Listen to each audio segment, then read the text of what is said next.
हो गए 4:40।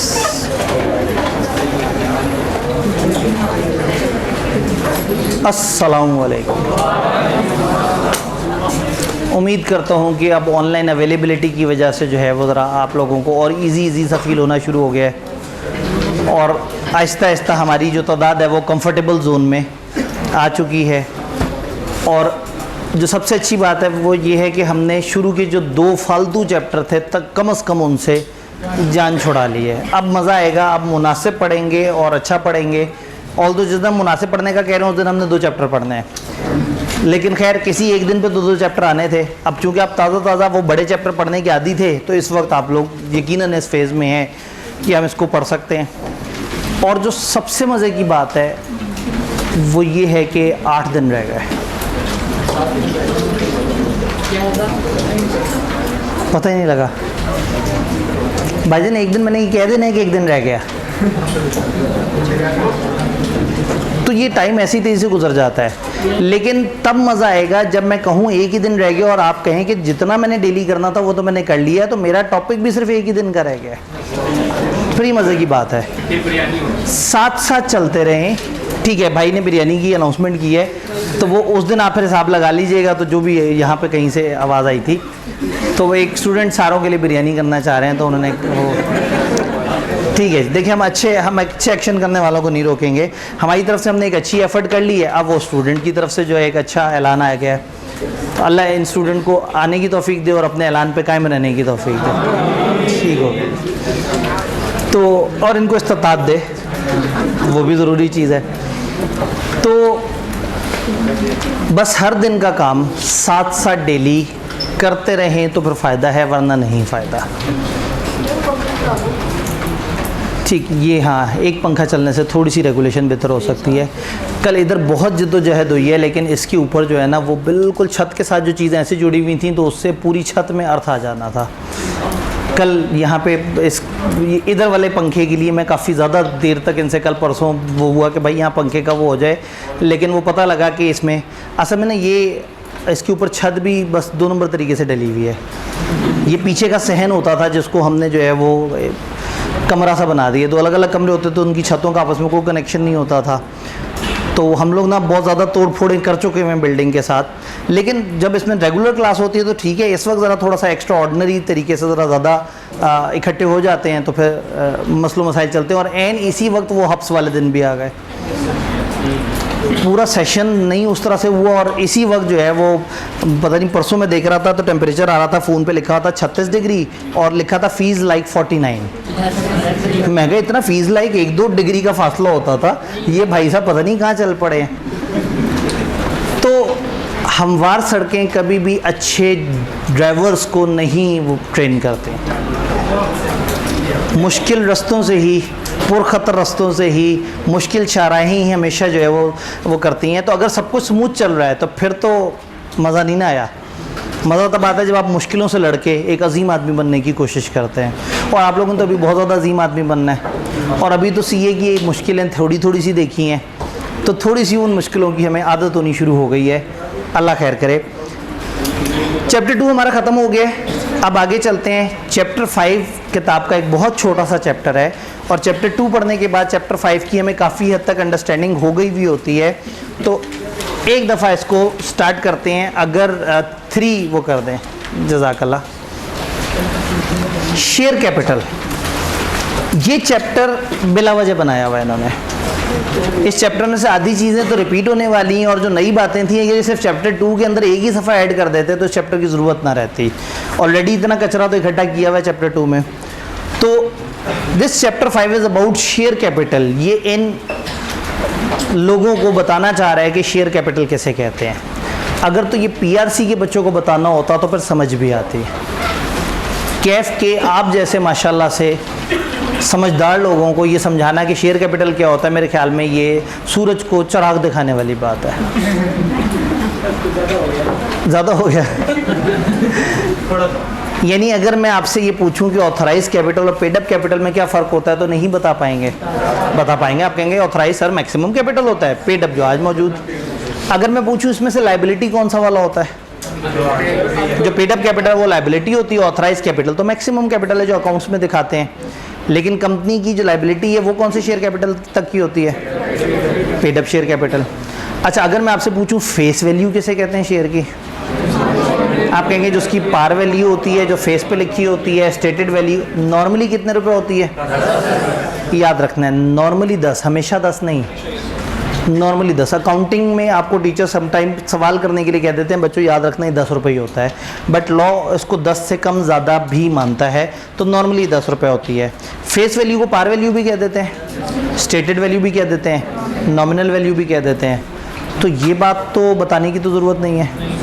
तो क्या मार्केट वैल्यू का आपको पता है वो क्या होती है? जो मार्केट में उसकी प्राइस चल रही होती है। तो क्या आपको ऑर्डिनरी और प्रेफरेंस शेयर्स का भी पता है? तो मैंने क्या बताना है इस चैप्टर में? कुछ भी नहीं बताना, लेकिन चले कोई बात नहीं, फिर भी हम तोड़ तोड़ के से पढ़ने की कोशिश करते हैं। सबसे पहले शेयर कैपिटल, ये स्लाइड समझते हैं। ये कंपनी है जो कि 3 शेयर्स में डिवाइड हुई हुई है और ये 3 लोग अलग अलग खड़े हैं। ये भाई तो नज़र ही नहीं आया, 7 की टाई नज़र आ रही है। 4 है, चौथा क्या है? ये अच्छा नहीं, ये हो गया ना, ये एक अच्छा इधर भी है। ओह वाह, क्या बात कर रहे हैं। मैं असल में इतना करीब हूँ ना और मुझे ये इसके वो पिक्सल्स डॉट डॉट डब्बे डब्बे नज़र आ रहे हैं। तो इस बच्चों को मैं पढ़ा सकता हूँ जिनको इतनी दूर से जो है ना वो बंदे नज़र आ जाएं। ठीक है जी, 1 ऑफ कर। अभी भी बड़ा मुश्किल सुन रहा है। नहीं, मैंने लाइट इसलिए ऑफ नहीं करवाई, इसलिए ऑफ करवाई है। ये एक कागज़ है, एक दफ़ा 2 भी ऑफ कर दें। शेयर को रिप्रेजेंट करता है इस तरह का एक सर्टिफिकेट, एक कागज़ का टुकड़ा जिस पे लिखा होता है कि ये शेयर किसके नाम पे है। एक कंपनी जिसका नाम है, ये एक शेयर सर्टिफिकेट स्कैन हुआ पड़ा हुआ है, Engro polymer and chemicals limited company है। ऑथराइज कैपिटल इसका इतना है। इस शेयर सर्टिफिकेट का अपना नंबर ये है, सर्टिफिकेट नंबर 46,000 समथिंग। ये रजिस्टर्ड होल्डर है 500 शेयर्स का, under common seal, company law, इस तरह के किताबी जुमले लिखे हुए हैं। कंपनी के चंद रिस्पॉन्सिबल लोगों ने उस पर साइन किया हुआ है और यहाँ लिखा हुआ है कि ये फोलियो नंबर, कस्टमर नंबर ये, जिसके पास शेयर नंबर फलाना से यहाँ तक 500 शेयर्स हैं। कस्टमर का नाम सैयद आतिफ हसन आब्दी, पता नहीं कौन है इतने लंबे चौड़े नाम वाला।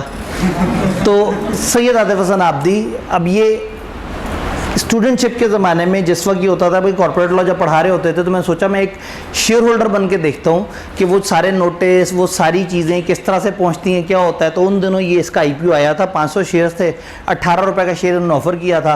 मैं कहा चलो कोई बात नहीं, 9,000 रुपये खर्च करके 3-4 दफ़ा जाके उनका बूफे ही खा लेंगे AGM पे। तो जो है वो इसमें वो कर लिया। तो ये फिर शेयर सर्टिफिकेट जो है वो मेरे नाम पे आया। गुलबर्ग 3 में एक पिंड, गुलबर्ग 3 में एक एरिया का पीछे ऑफिशियल जो कानूनी नाम है वो थे पिंड है। जैसे मैं इस वक्त जौहर टाउन में हूँ, लेकिन जौहर टाउन का जो कानूनी असली नाम है वो है सत्तू कतला। 7 कत्ल हुए थे किसी ज़माने में, तो सत्तू कतला, तो उसका जो किताबी नाम है वो सत्तू कतला है और जो नया नाम है वो जौहर टाउन है। तो इसी तरह से वो गुलबर्ग 3 है, लेकिन उसका कानूनी जो वो था वो थे पिंड था। तो ये सर्टिफिकेट है, ये बताता है। अब अगर किसी ने शेयर्स खरीदे हुए हैं तो शेयर्स का एविडेंस क्या है कि उसके पास एक फिजिकल इस तरह का कागज़ होना चाहिए। पुराने ज़माने की बात है। अब आहिस्ता आहिस्ता डिजिटलाइजेशन के ऊपर काफ़ी ज़्यादा काम हो रहा है। तो आज शेयर का जो मालिक है वो फिज़िकल शेयर भी रख सकता है और ऑनलाइन शेयर भी रख सकता है। अगर मैं चाहूँ तो मैं ये फिज़िकल कागज़ लेके जाऊँ और एक कंपनी जिसका नाम है CDC, सेंट्रल डिपॉजिटरी कंपनी, उनको जाके ये कागज़ दूँ कि भाई ये मेरा फिज़िकल शेयर पकड़ो, मुझे ऑनलाइन क्रिएट कर दो। वो मेरा एक अकाउंट बनाएंगे अपने अंडर, अपने अकाउंट के अंदर सब अकाउंट बनाएंगे, मुझे उसका serial number, user name, password देंगे, कहेंगे ये तुम्हारा अकाउंट है, ये घर जाके लॉगिन करो और तुम्हारे ये शेयर तुम्हें सॉफ्ट में नज़र आएंगे। तो जब मैं घर जाके अपने शेयर सॉफ्ट में देखूंगा तो मुझे वो नज़र आ रहे होंगे। अब अगर कोई मेरा दोस्त कहे कि भाई तुम्हारे पास कितने शेयर हैं ज़रा दिखाओ, तो मैं उसे फिजिकल कागज़ नहीं दिखाऊंगा, मैं उसको सॉफ्टवेयर के अंदर वो जो हुई हुई एंट्री है 500 शेयर्स की वो दिखाऊंगा। तो जो सॉफ्ट वाले शेयर्स होते हैं इनको कानूनी ज़बान में बुक एंट्री सिक्योरिटीज़ कहते हैं, बुक एंट्री शेयर्स। और जो फिजिकल ये कागज़ होता है इसको हम कहते हैं शेयर सर्टिफिकेट। तो किसी शेयर के आप मालिक हैं, इसका एक एविडेंस या एक कागज़ होता है या एक एविडेंस होता है बुक एंट्री जो कि CDC के रिकॉर्ड में डली हुई होती है। डन। अब किताब से पूछते हैं, किताब क्या बता रही है शेयर और शेयर सर्टिफिकेट के बारे में। किताब ने कुछ डिस्कशन की, उन्होंने कहा share is a form of movable property, ये एक मूवेबल एसेट है, इसमें राइट्स और ऑब्लिगेशन है और ये ट्रांसफरेबल है एक बंदे से दूसरे को। तो अगेन वही बात है कि आप लोगों ने जितना पढ़ा हुआ आप लोगों के लिए काफ़ी बेसिक इन्फॉर्मेशन है, ये बहुत एडवांस इन्फॉर्मेशन आपके लिए नहीं है। Share must be paid for in full when it is allotted to share holder. Share holder जब शेयर खरीदेगा तो उसको शेयर के पूरे पैसे देने होंगे। नया रूल ये है कि आपने पूरे पैसे देने हैं, पुराने ज़माने में उधार भी चल जाता था। तो आज के दौर में अब जब भी कोई शेयर इशू होगा, जब तक पूरे पैसे नहीं देंगे वो शेयर इशू नहीं होगा। तो वो रूल ख़त्म हो गया, लेकिन चूंकि अभी भी 1984 से पीछे वाली भी कुछ कंपनियां होंगी तो इसलिए अभी भी हम कहते हैं कि पार्टली पेड अप शेयर होगा तो इतनी आपकी लायबिलिटी होगी, अदरवाइज अब शेयर हमेशा फुल पे होगा। Every share shall be distinguish bye it's distinctive number. Her share का अपना एक नंबर होगा। ये देख रहे हैं शेयर नंबर फलाना से लेके, तो शेयर का भी नंबर है और शेयर सर्टिफिकेट का भी नंबर है। तो हर शेयर का अपना एक डिस्टिंक्टिव नंबर होगा। Then certificate issued in physical form under signature of authorise officer of company. आप ये देखिए ऑथराइज बंदों ने साइन किए हुए थे। Certificate issued in physical form under signature of authorise officer of company as may be specified or issued in book entry form electronic shall be the main evidence of title of the person to such shares. ये बात समझ आई। फिर किताब ने आपको कुछ बताना चाहा लेकिन सोचा कि बच्चे छोटे हैं इनको बताते भी नहीं। फिर सोचा नहीं बताएंगे तो ये सीखेंगे कैसे। फिर सोचा ज़्यादा बता दिया तो परेशान ना हो जाए, तो एक जुमला लिख दिया, manner of issue of certificate, form of certificate and other matters में बी स्पेसिफाइड। ये सर्टिफिकेट कैसे होगा, ये कैसे इशू होगा, इसकी फॉर्म क्या होगी, इसमें बाकी मामलात क्या होंगे, बता दिए जाएंगे और नहीं बताए। तो बस ये जुमला बिला वजह का एक जुमला है जिसमें बस उन्होंने बस कचरा मचराई की है, हमें प्रोसेस नहीं बताया। उन्होंने कहा शेयर सर्टिफिकेट और उससे रिलेटेड जो भी मामलात हैं वो हम आगे चल के बता देंगे और आप लोगों को नहीं बताया। तो सबसे पहले तो ये चैप्टर स्टार्ट होता है ये थोड़े से चंद जुमलों से। तो मूवेबल प्रॉपर्टी है, फुल पे होना चाहिए, डिस्टिंक्टिव नंबर होगा हर शेयर का, सर्टिफिकेट या फिजिकल फॉर्म में होगा या बुक एंट्री फॉर्म में होगा और अल्टीमेटली बाकी सारी बातें उन्होंने हमें नहीं बताई।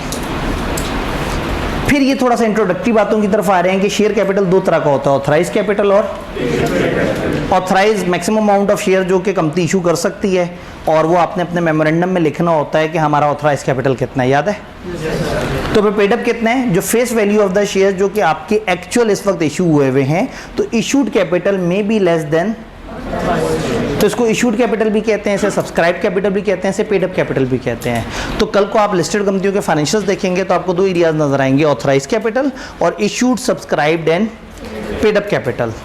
अब प्रॉब्लम ये है कि ये ऑथराइज शेयर कैपिटल का आपको 7वीं क्लास में पता लगा था, 10वीं में एफएससी में पता लग गया होगा, आप सीए में आए तो आपको पता लगा। अच्छा, इनमें से लाइबिलिटी कौन से वाले शेयर कैपिटल पे होती है, ये तो 5वीं में पता लग गया होगा, ये भी सीए में आके पता लगा। तो फर्ज करें एक नॉर्मल इंसान हो जो सीए ना कर रहा हो, जो सीए नहीं कर रहा होगा वो नॉर्मल इंसान ही होगा, ठीक है। तो अब मैंने सोचा मैं जुमला रिपीट कर दूं क्योंकि आप जुमले के अंदर तक नहीं पहुंचे थे। तो अगर एक बंदा सीए नहीं कर रहा और एक नॉर्मल इंसान है, सीए वाले तो एक्स्ट्रा ऑर्डिनरी इंसान है ना, जज्बाती जोशीले इंसान है। तो फर्ज करें एक नॉर्मल इंसान हो, वो सीए नहीं कर रहा, वो एक कंपनी के साथ कॉन्ट्रैक्ट करने जा रहा था, कंपनी की बिल्डिंग के अंदर एंटर हो रहा था, तो बाहर उनकी बिल्डिंग पे लिखा था authorise capital of company is 10 crore. बड़ा एक्साइटेड हो गया, उसने सुना था कैपिटल का मतलब होता है कि कंपनी के जितने लाइबिलिटी, असासे या पता नहीं क्या होता है, उसने ये सुना हुआ था। अब वो अंदर गया और अंदर उन्होंने कंपनी वालों ने कहा आपसे हमने 2 करोड़ का कॉन्ट्रैक्ट करना है। उसने कहा मसले कोई नहीं, क्योंकि उसे पता था कि ऑथराइज कैपिटल कितना है। अब वो तो आप जितना पढ़ा लिखा नहीं था, वो तो नॉर्मल आदमी था, आप समझ आया, वो नॉर्मल आदमी था, आप पढ़े लिखे इंसान है, ठीक है, मैं आपकी तारीफ कर रहा था, उसे नहीं पता। तो ऐसा ना हो कि बेचारा इस तरह का इंसान परेशान हो जाए, वो कॉन्ट्रैक्ट करे और बाद में पता लगे कंपनी का पेड अप कैपिटल 1 करोड़ था, तो उसको तो नुकसान हो गया। तो लॉ ने भी एक रूल दे दिया, वो कहते हैं कि भाई अगर एक कंपनी अपना ऑथराइज कैपिटल किसी भी एडवर्टाइजमेंट, नोटिस, स्टेटमेंट कहीं पे भी देती है, it shall also mention amount of paid up capital in equally conspicuous letter, equally prominent position. जब इतना बड़ा करके लिखा हुआ है कि 10 करोड़ का ऑथराइज कैपिटल है, तो उतना ही बड़ा करके तकरीबन उसी जगह पे आपने लिखना है कि पेड अप कैपिटल 1 करोड़ है, ताकि वो आदमी किसी से पूछे तो सही कि भाई इन दोनों में फ़र्क क्या है, और फिर वो डिसीजन सही से ले सके। तो यानी अभी तक इस चैप्टर में हमने नई बात ये पढ़ी कि अगर एक कंपनी ऑथराइज कैपिटल कहीं देती है तो उसको उतने ही तरीके से, उतने ही वाज़ेह अल्फाज में, उतने ही प्रोमिनेंट वे में अपना पेड अप कैपिटल भी लिखना है, और अगर आप ऐसा नहीं करेंगे तो लेवल 1 की पेनल्टी हो जाएगी। डन। अब किताब एक नई बात बता चुकी थी, तो उन्होंने सोचा कि दोबारा बच्चों वाली बातें शुरू कर देते हैं।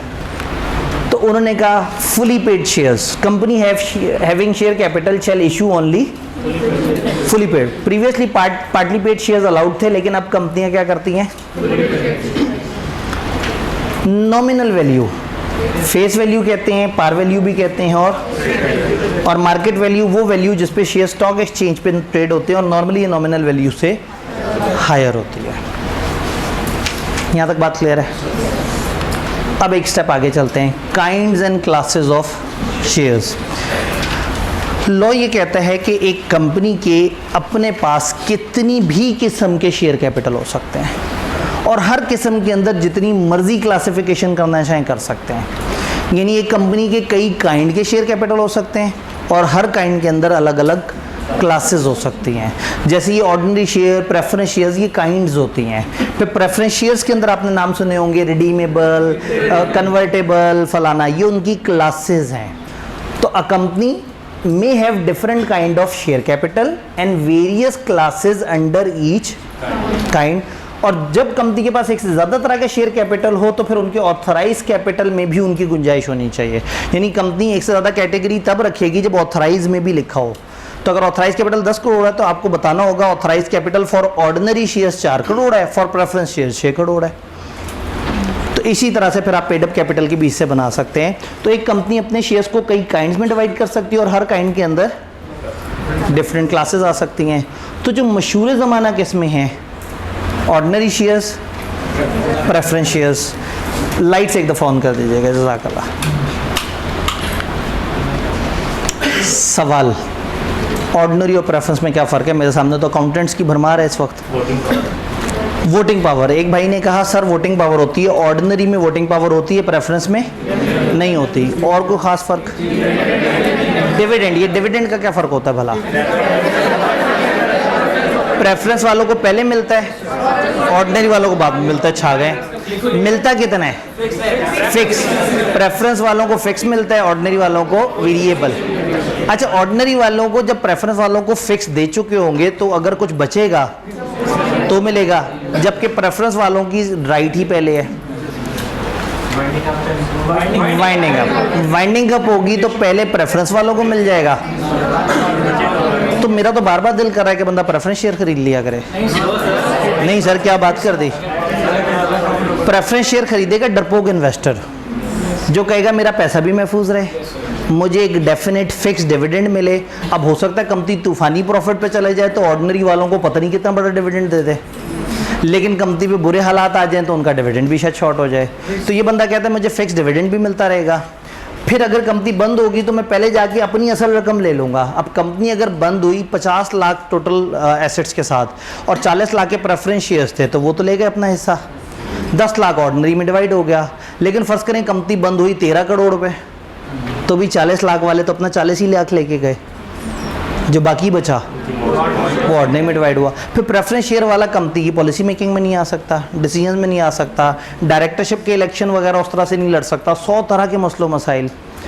तो जो जिगरे वाला इन्वेस्टर है, बड़ा इन्वेस्टर है, लॉन्ग टर्म इन्वेस्टर है, जो एंटर होना चाहता है वोटिंग में, जो चाहता है लॉन्ग टर्म खेले, जो चाहता है कि ज़्यादा रिस्क ले, ज़्यादा रिटर्न कमाए, वो ऑर्डिनरी शेयर खरीद लेता है। और जो डरपोक किस्म का इन्वेस्टर होता है, जो लोन की जगह प्रेफरेंस शेयर खरीद रहा होता है, वो फिर प्रेफरेंस शेयर्स की तरफ आता है। तो प्रेफरेंस और ऑर्डिनरी का फ़र्क समझ है? प्रेफरेंस की कोई कैटेगरीज, अगर मैं आपसे कहूँ रिडीमेबल प्रेफरेंस शेयर, इसका क्या मतलब है भला? कंपनी वापस ले सकती है, ठीक है। जो ऑर्डिनरी शेयर है ना, वो नॉर्मली रिडीमेबल नहीं होता। अच्छा, एक कन्वर्टेबल होता है, ये क्या होता है? जो बाद में ऑर्डिनरी शेयर में कन्वर्ट हो जाए। अच्छा, मैंने एक क्यूमुलेटिव प्रेफरेंस शेयर भी सुन रखा है, एक साल डिविडेंड नहीं हुआ, अगले साल डबल मिल जाएगा। सारी बातें आपने अकाउंटिंग में पढ़ी हुई हैं, तो मैंने तो सिर्फ टेबल ही दिखाना है जी। 1-3 जज़ाकल्लाह। वोटिंग पावर ऑर्डिनरी में होती है, प्रेफरेंस में नहीं होती। डिविडेंड, इनको रिमेनिंग प्रॉफिट मिलता है प्रेफरेंस डिविडेंड वालों को देने के बाद, और इनको डिविडेंड मिलता है बिफोर ऑर्डिनरी शेयर होल्डर, और परसेंटेज ऑफ डिविडेंड भी नॉर्मली फिक्स्ड होती है। वाइंडिंग अप, इनको पेमेंट मिलेगी अगर nominal value of preference share दे दिया, उनकी असल रकम अगर उन्हें दे दी, और इनका प्रायर राइट है, प्रेफरेंस वालों का प्रायर राइट है कि इनको नॉमिनल वैल्यू मिलती है लेकिन इनको सरप्लस में कोई हिस्सा नहीं मिलता। फिर डिफरेंट क्लासेस, ये on the basis of cumulative non cumulative हो सकता है। अब क्लासेस है ना, उसकी फर्दर कैटेगरीज, रिडीमेबल बेसिस पे हो सकता है, कन्वर्टेबल हो सकता है। जो ऑर्डिनरी शेयर्स हैं उनकी नॉर्मली क्लासेस नहीं होती, बट लॉ ने इजाज़त दी है कि अगर आप क्लासेस बनाना चाहें तो बना सकते हैं। कैसे बनाएंगे? शेयर होल्डर्स के राइट्स आर्टिकल्स में लिखे होते हैं हर कैटेगरी के। याद हमने जुमला पढ़ा था कि तमाम शेयर्स और तमाम कैटेगरी के रूल्स लिखे हुए होंगे आर्टिकल्स में। तो अगर आप आर्टिकल्स चेंज करेंगे तो आप राइट्स चेंज कर सकते हैं। आर्टिकल्स चेंज कैसे होते हैं बोला? छोटे प्रोसेस से स्पेशल रेजोल्यूशन पास करें, प्रचार को जमा करा दें। लेकिन अगर कोई खास चेंज किसी खास ग्रुप के राइट्स चेंज कर रही है, उनकी 3/4 मेजॉरिटी भी, तो ये वाली हरकत करके हम ऑर्डिनरी शेयर होल्डर्स के साथ काफ़ी कुछ कर सकते हैं। हम इनकी वोटिंग राइट्स डिफरेंट कर सकते हैं, डिसप्रोपोर्शनेट कर सकते हैं। नॉर्मल रूल ये है कि लाख रुपए के शेयर का मतलब है लाख रुपए की वोटिंग पावर, बट ऐसा हो सकता है कि हम तय कर दें लाख का मतलब है 50,000 की वोटिंग पावर। डिसप्रोपोर्शनेट भी कर सकते हैं, सिरे से वोटिंग खत्म भी कर सकते हैं अगर कमती वाले मान जाए और ये लोग भी मान जाए। डिफरेंट एंटाइटलमेंट कर सकते हैं डिविडेंड राइट बोनस की, कि तुम्हें डिविडेंड मिलेगा तुम्हें नहीं मिलेगा, तुम्हें बोनस मिलेगा तुम्हें नहीं मिलेगा। तो आप अपनी ऑर्डिनरी शेयर्स के अंदर कई तरह की क्लासेस क्रिएट कर सकते हैं उस प्रोसेस के थ्रू जो हम लोगों ने कल जिसके ऊपर बात की थी। यहाँ कोई कंफ्यूजन है तो मुझे बताइए जी। सर, स्टॉक एक्सचेंज जो हो रहे होते हैं तो बताया होता है कि इसमें भी वोटिंग पावर है जी। अब स्टॉक एक्सचेंज पे जब ट्रेड हो रहे होते हैं तो क्या उसमें बताया जाता है, आप जब भी कोई डॉक्यूमेंट कोई सिक्योरिटी खरीदते हैं तो उसके लिए एक्सप्रेसली लिखा होता है कि इसमें एग्जैक्टली क्या क्या राइट्स हैं, और आप कंपनी से कंफर्म भी कर सकते हैं जी। ऑथराइज शेयर कैपिटल वाला था, हाँ ठीक है। मैं ये आवाज़ पता नहीं कहाँ से आ रही जी। जी जी, हम कहे थे कि ऑथराइज कैपिटल अगर मौजूद है और आपके पास एक से ज़्यादा तरह की कैटेगरी के शेयर कैपिटल हैं पेड अप में, तो वो तभी होंगे जब ऑथराइज के अंदर भी टुकड़े किए हुए हों। यानी अगर हमारे प्रेफरेंस और ऑर्डिनरी हैं तो हमें ऑथराइज की भी दो लेवल बताने पड़ेंगे, authorise for preference, authorise for ordinary, तभी हम पेड अप के अंदर ये दो क्लासेस बना सकते हैं। तो एक कंपनी के कई काइंड के शेयर हो सकते हैं और हर काइंड के अंदर अलग अलग क्लासेस हो सकती हैं। यहाँ तक हमें बात समझ आ गई। अब सवाल किताब फिर से वो बात पूछ रही है जो आप कई दफ़ा सुन चुके हैं, variation in share capital. Share capital के राइट्स में चेंज कैसे करते हैं? हम स्पेशल रेजोल्यूशन के थ्रू आर्टिकल्स चेंज कर सकते हैं, और अगर ये वेरिएशन किसी खास पर्टिकुलर क्लास को अफेक्ट कर रही है तो तभी पास होगी जब 3/4 मेजॉरिटी ऑफ इसकी क्लास को अप्रूव कर दे। ये बात हमने गुज़िश्ता लेक्चर में पढ़ी हुई थी, तो यहाँ पे भी है। यानी इस चैप्टर पे आके आपने परेशान नहीं होना, इसमें चीज़ें रिपीट होती हुई हैं, लेकिन इसके पास पेपर्स को करके आपने अच्छे तरीके से प्रैक्टिस करना है कि वो यहाँ सोचते हैं कि बच्चों को शेयर कैपिटल से रिलेटेड कोई आसान सा न्यूमेरिकल अगर दे दिया जाए तो उससे भी काम चल जाएगा। तो ये बेसिकली थोड़ा सा आपने इसको इस तरह से जहन में रखना है कि हम इसको यूँ लेके चल सकते हैं कि हमें पता लग जाए कि हमने शेयर कैपिटल के साथ क्या करना है। यानी पेपर में हो सकता है वो आपसे कहें कि एक कंपनी है, उसके हर शेयर पे 2 वोटिंग पावर होती थी, अब वो एक चेंज लेके आए हैं और उसके बाद वो अपनी वोटिंग पावर को हाफ कर देंगे। अच्छा बताओ, अगर पहले वोट होते तो वो कितने वोट डाल सकते थे, अब बताओ वो कितने वोट डाल सकते हैं? तो ये किताब में कहीं नहीं लिखा होगा, ये एक सिंपल मैथ होगी जिससे वो देखना चाह रहे होंगे कि क्या आपको ये मल्टीप्लिकेशन डिवीजन वगैरह सही से समझ आती है या नहीं आती। बात समझ आई? तो बेसिकली हम अपने शेयर कैपिटल में वेरिएशन कर सकते हैं, ठीक है। वेरिएशन कर दी, और ये वेरिएशन कब पॉसिबल है? स्पेशल रेजोल्यूशन, और फिर उस ग्रुप की 3/4 मेजॉरिटी से भी उसकी हमने अप्रूवल ले ली। अब एक नेक्स्ट स्टेप आ गया, 3/4 मेजॉरिटी से अप्रूवल लेने के बाद भी हो सकता है कुछ लोग अचानक से गमो गुस्से का इजहार करते हुए आ जाएं और कहें ये क्या हुआ। जिनसे हमने अप्रूव करवाया था शायद वो लोग एग्री तो कर गए थे, लेकिन उन्हें बाद में पता लगा कि कंपनी ने धोखा किया उनके साथ। जिन्होंने अप्रूव किया था उन्हें बाद में क्या समझ आया कि हमारे साथ धोखा हो गया। कैसे धोखा हो गया? कंपनी ने आधी बात बताई थी और आधी नहीं बताई थी और हमसे अप्रूवल ले ली। या चेंज हो जाने के बाद 15-20 दिन बाद उन्हें एहसास हो कि इस चेंज से तो उनको बहुत बुरी तरह से नाइंसाफ़ी हो रही है उनके साथ। तो लॉ ने यहाँ एक इख्तियार दिया है, जिस क्लास के आपने राइट्स चेंज किए हैं उसके 10% लोग लाइट्स ओपन कर देते हैं जब तक ये चल जाए। वैसे मुझे लग नहीं रहा ये चला, हाँ नहीं चल पड़ा थोड़ा सा, ठीक है। जिस क्लास के साथ नाइंसाफ़ी हुई है उस क्लास के 10% लोग भी अगर 30 डेज़ में अदालत के पास चले जाएं तो वो कह सकते हैं कि हमारे साथ जुल्म हुआ है, और फिर अदालत उनको उनका राइट दिलवाएगी। अदालत में दो में से एक बात साबित करनी होगी। नंबर 1, कुछ बहुत इंपॉर्टेंट बात थी जो कंपनी वालों ने हमें नहीं बताई अप्रूवल लेते वक्त, या नंबर 2 वो कहें कि ये चेंज हमें प्रेजुडिशियल है, हमारे लिए नुकसानदेह है, ये हमें तकलीफ़ पहुंचा रही है, ये हमारी क्लास को, हमारी कैटेगरी के लिए नुकसानदेह है। एक दफ़ा इसकी इंग्लिश देख लेते हैं। 1-3 जज़ाकल्लाह।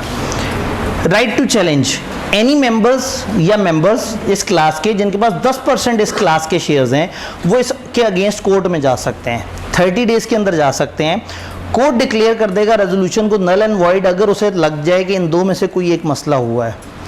Company withheld certain facts that could lead towards non passing of resolution. Company ने कुछ फैक्ट्स छुपा लिए थे जिनसे रेजोल्यूशन पास ना होती अगर वो उन्हें लोगों को पता लग गया होता while getting the resolution pass. या चेंज इज प्रेजुडिशियल यानी कि harmful to the interest of members.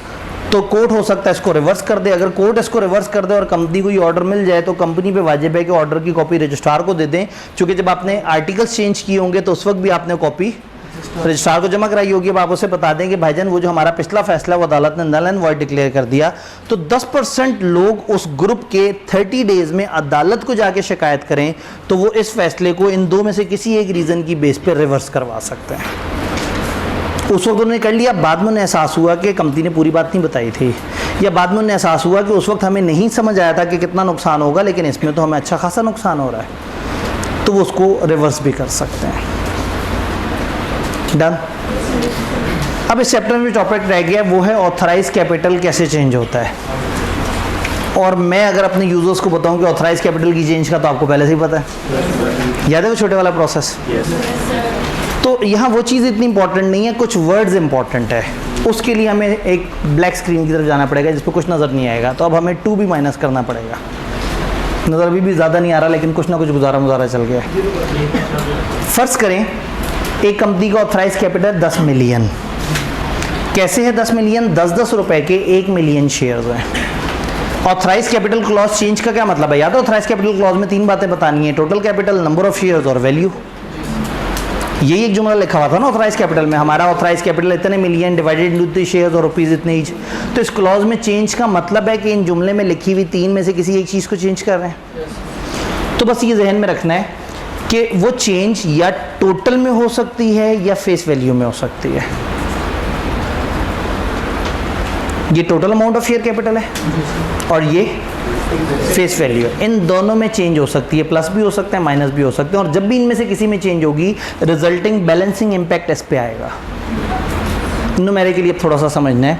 मैं कहता हूँ हम 10 मिलियन नहीं, हम अपने ऑथराइज कैपिटल को बढ़ा के करना चाहते हैं 12 मिलियन। अब इस रंग से जो लिखा हुआ है 12 मिलियन।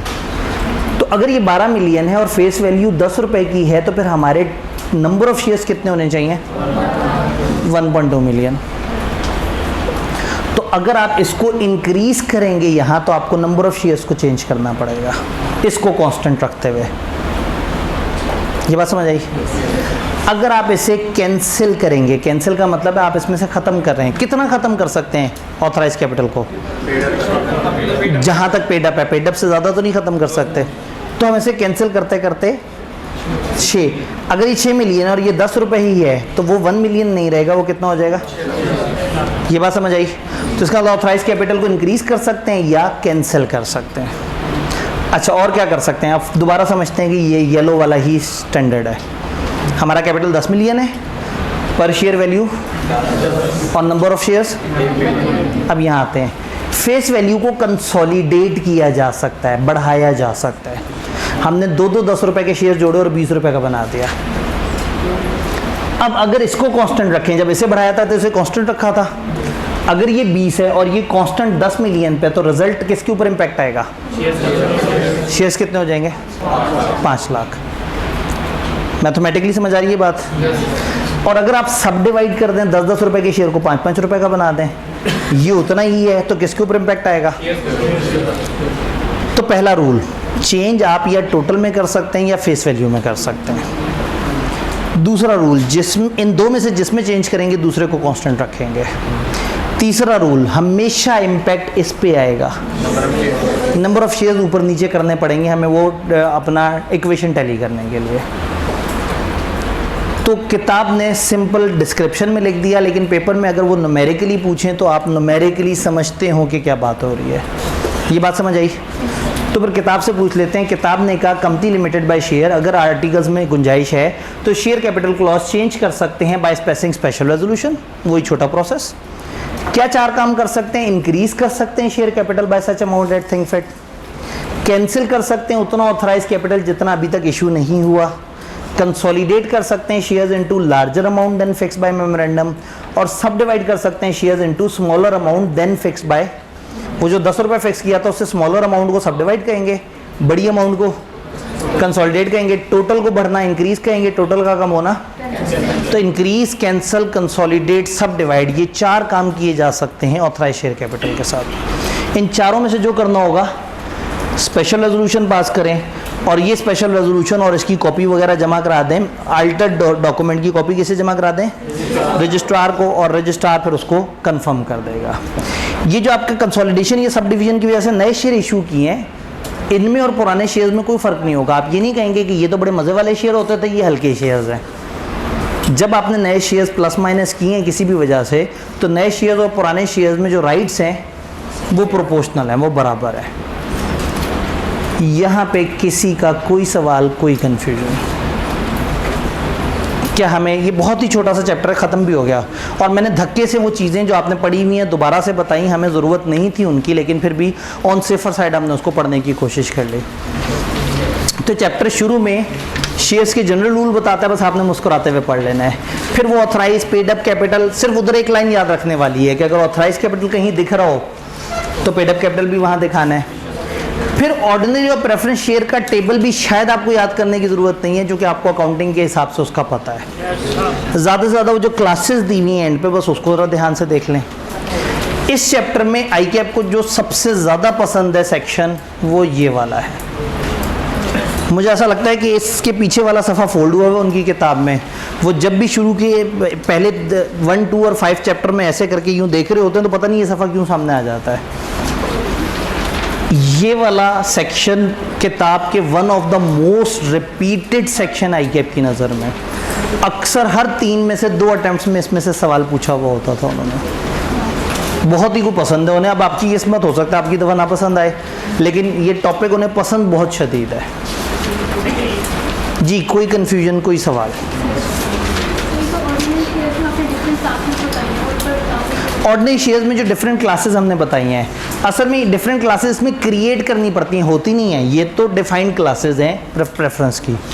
ऑर्डिनरी की may be on the basis of, बनाई जा सकती हैं किस बेसिस पे? Different voting right. आप कह दें कि जी हमारे पास 3 तरह के ऑर्डिनरी शेयर्स हैं, इन लोगों के पास ज़्यादा वोटिंग पावर है, इनके पास दरमियानी है, उनके पास थोड़ी वोटिंग पावर है। हम यूँ भी कर सकते हैं कि राइट डिस्प्रोपोर्शनेट कर दें। हम कहें कि ये वो वाली क्लास है जिसके पास शेयर्स ज़्यादा हैं लेकिन वोटिंग पावर कम है।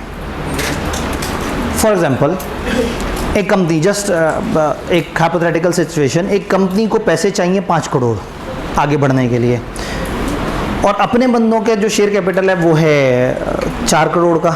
तो 5 करोड़ के लिए आप मार्केट में लोगों को बुलाएंगे, आओ हमारे पैसे खर्चो। जब 5 करोड़ वो खर्चेंगे, इनके पास कितना है? वो 5 खर्चेंगे, तो आधे ज़्यादा शेयर्स किसके पास चले जाएंगे? उनके पास चले जाएंगे। तो अब आप चाहते हैं कि आपको इन्वेस्टमेंट भी मिले और आप ये भी चाहते हैं कि वो कंपनी के मालिक भी ना बने। तो हो सकता है आप उनको एक ऑफ़र दें कि हम लोग एक ख़ास किस्म के शेयर्स इशू करने जा रहे हैं जिसकी वोटिंग पावर तो गिवन से हाफ है, लेकिन डिविडेंड डबल मिलेगा। आप डिविडेंड डबल दे दें उन्हें, वोटिंग पावर हाफ दे दें, तो कंपनी का हाफ से ज़्यादा वोटिंग पावर पुराने लोगों के पास रह जाएगी। हाँ, चूंकि उन्होंने इन्वेस्टमेंट किया और आप वोटिंग पावर भी नहीं दे रहे, तो अब आप उसके कंपनसेशन में उनको डिविडेंड बेहतर दे रहे हैं। तो लॉ ने ये इजाज़त दी हुई है। नॉर्मली ऐसा नहीं होता, नॉर्मली जितने रुपए के शेयर उतनी वोटिंग पावर और उतना ही डिविडेंड। बट आप चेंजेस लाके इसको चेंज कर सकते हैं। वाइंडिंग अप पे क्या होगा? वाइंडिंग अप पे भी वही होगा जो आपने यहाँ पे तय कर लिया होगा। तो आप शुरू में ही हर तरह के राइट उनके डिफाइन कर लें और जो आपने लिखा होगा वो फॉलो होगा। तो ये बात समझ आई? राइट डिस्प्रोपोर्शनेट, तो आप ऐसे भी कर सकते हैं, आप सिरे से वोटिंग राइट गायब कर सकते हैं। अब डिविडेंड वगैरह का, कि मैंने कहा डिविडेंड आपको डबल मिलेगा, आप कर सकते हैं। आपको राइट नहीं मिलेगा। अगर वो भी राजी है और कंपनी भी राजी है तो आप किसी भी किस्म की कोई भी वेरिएशन ला सकते हैं अपने ऑर्डिनरी शेयर्स में।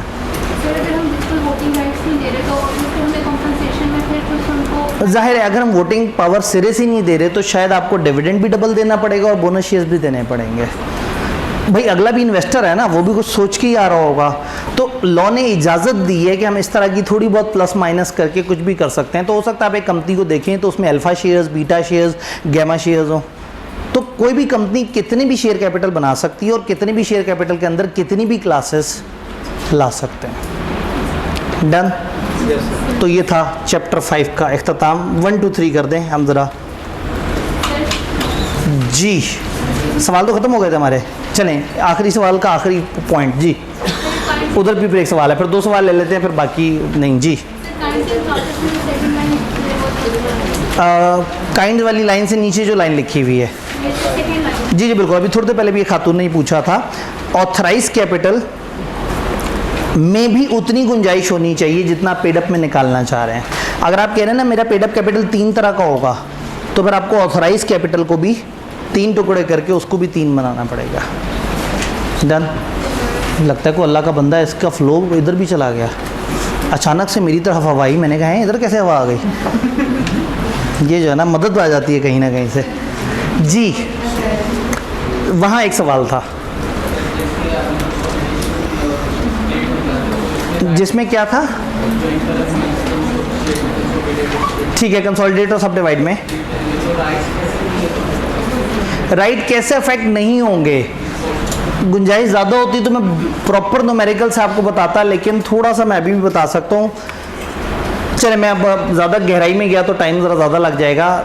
इन्होंने कहा हमारे राइट सेम कैसे रहेंगे। मैं एग्जांपल दे देता हूँ। शेयर था 10 रुपये का, मेरे पास थे 2000 शेयर्स। कंपनी ने कहा हम 20% डिविडेंड दे रहे हैं। इस जुमले का क्या मतलब है? 20% डिविडेंड दे रहे हैं।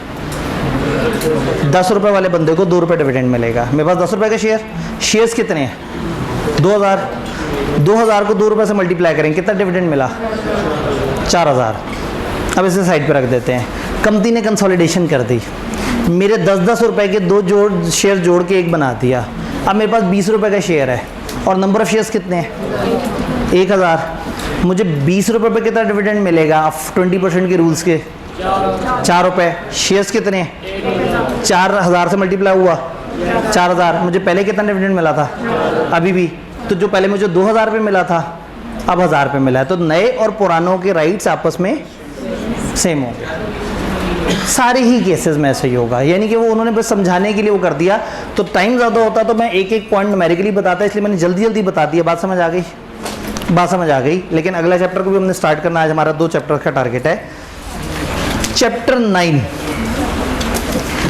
डिस्ट्रीब्यूशन ऑफ प्रॉफिट्स, प्रॉफिट्स का बंटना, प्रॉफिट डिवाइड होना। तो ऐसे में ये भी एक बड़ा छोटा सा चैप्टर है और लेंथ वाइज तो ये 5 से भी छोटा है, लेकिन चूंकि 5 में कंटेंट बहुत ही आसान था तो मैं 5 को सबसे छोटा चैप्टर मानता हूँ, वरना 9 में 5 से भी थोड़ा सा कम कंटेंट है। डिविडेंड के बारे में सबसे पहले कुछ अंडरस्टैंडिंग, यानी इस चैप्टर को हम कुछ हिस्सों में डिवाइड कर लेंगे। डिविडेंड किसे कहते हैं और किस किस प्रॉफिट से दिया जा सकता है। नंबर 2, डिविडेंड कैसे दिया जा सकता है। नंबर 3, डिविडेंड कब दिया जाए और ना दें तो क्या मसले होंगे। नंबर 4, क्या हम कोई बचत बना सकते हैं उसमें से। और नंबर 5 डिविडेंड कितनी किस्म का है और किस दिन हम काउंट करते हैं कि वो डिक्लेयर हो गया। तो तैयार हैं? सबसे शुरू वाली बात करते हैं, डिविडेंड 3 आपने प्रेस कर देना है। डिविडेंड के जनरल रूल्स यहां पे सामने लिखे हुए हैं।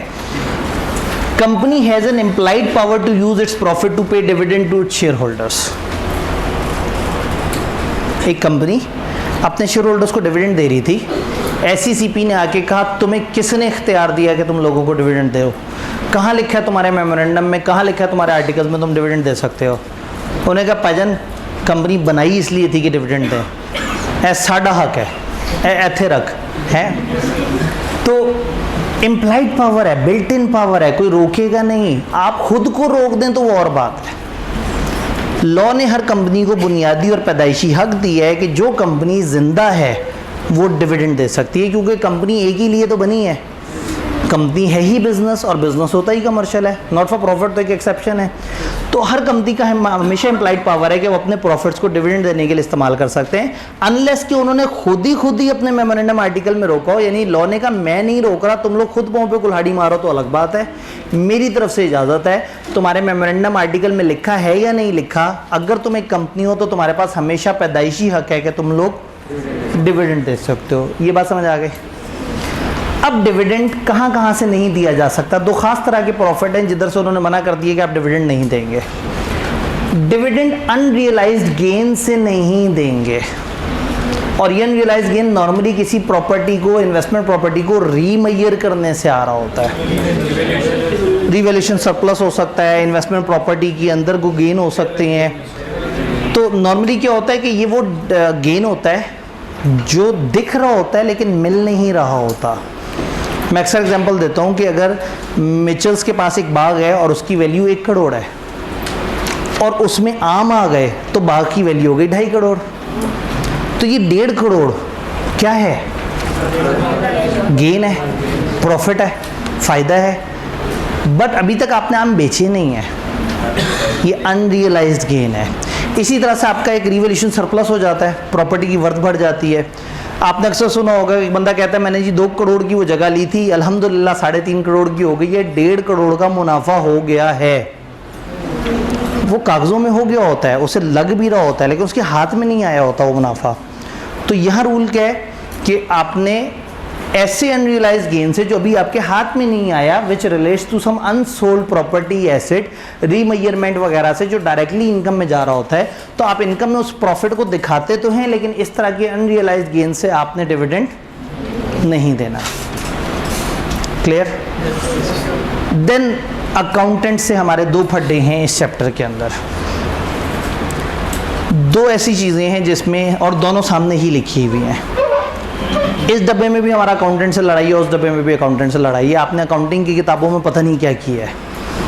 पाकिस्तानी लॉ को चीज़ें इजाज़त नहीं देता, लेकिन आप अकाउंटिंग के सवालों में कर गुजर जाते हैं। सबसे पहली बात, gain on sale of assets से अगर प्रॉफिट आ रहा है आप उससे डिविडेंड नहीं दे सकते। अकाउंटिंग के सवाल में आप नेट प्रॉफिट पकड़ते हैं, उसमें से एक चीज़ माइनस करते हैं और डिविडेंड लिख देते हैं। लेकिन लॉ का रूल, कंपनी लॉ का रूल ये है कि अगर आपके एसेट्स के बेचने में कोई प्लस माइनस आपको मिला, तो ये वाली अदर इनकम है जो gain on sale of assets होती है, इससे आप डिविडेंड नहीं देंगे।